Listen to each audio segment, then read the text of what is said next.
Okay, so a highly sensitive person, or HSP, isn't just someone who's really sensitive, but rather someone with a heightened central nervous system that causes them to be more physically and emotionally responsive to certain stimuli, or the things in their surroundings.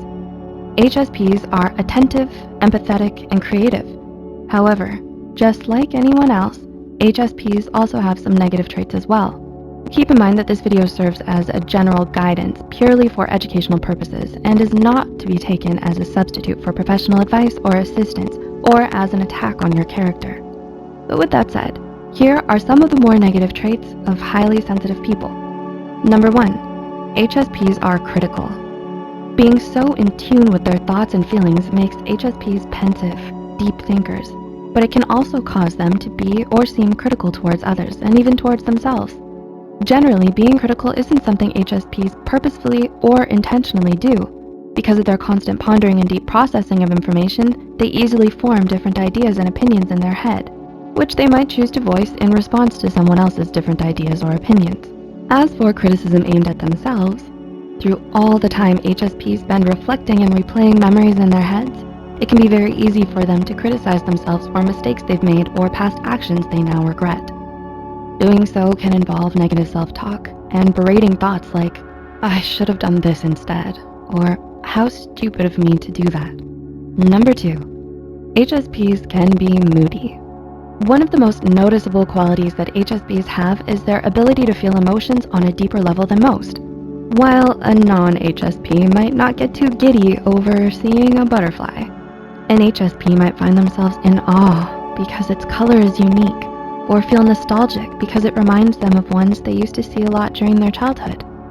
However, on the flip side, just as HSPs can feel positive emotions more easily and deeply, the same applies to negative emotions like sadness, irritability, or guilt, which they can fall victim to within seconds, despite how they were feeling moments before. Not to confuse or characterize them as being bipolar, but because of their more sensitive, large-scaled emotions, HSPs don't have the same emotional regulation as most people. Number 3, HSPs are emotional sponges. HSPs are people who are very emotionally responsive to their environment and surroundings, which includes other people's emotions as well. Whether it's dealing with a boss that woke up on the wrong side of the bed or even simply being around someone in a particularly bad mood, other people's emotions can rub off on HSPs and turn their mood sour as well. This can be quite inconvenient and frustrating for HSPs because it can completely ruin a good day. This quality of being emotionally absorbent ties in with their tendency to have quick changes in mood, as other people's emotions can play a huge part in dictating an HSP's current mood. Number 4, HSPs are easily overwhelmed. Another weakness HSPs face due to their sensitivity is that they're more prone to feeling overwhelmed in situations. These feelings can be caused by common, everyday occurrences like loud noises, receiving a large workload, and even just being in a messy room.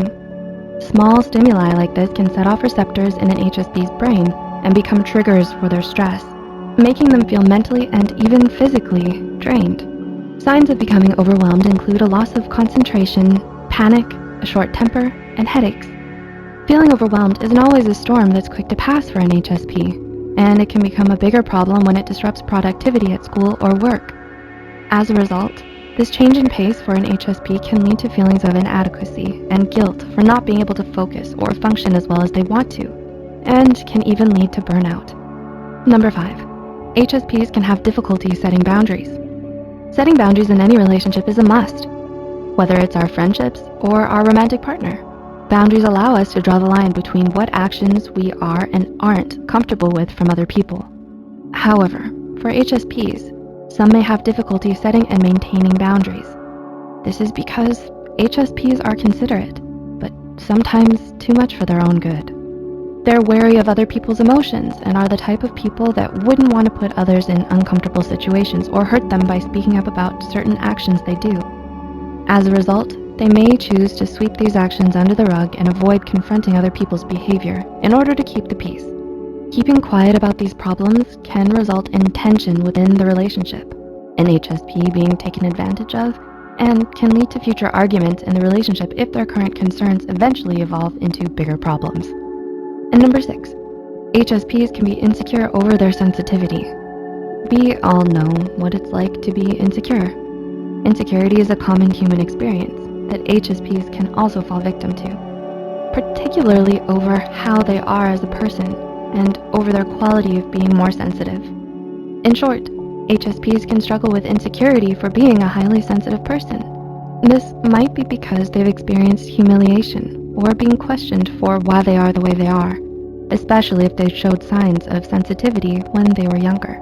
As a result, it's common for HSPs to be negatively labeled as emotional, quiet, or introverted.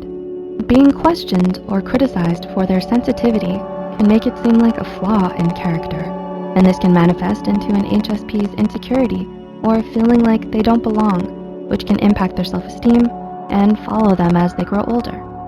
So, did this give you some insight into the negative traits of an HSP? Just as with all people, everyone has their strengths and weaknesses that make up who we are.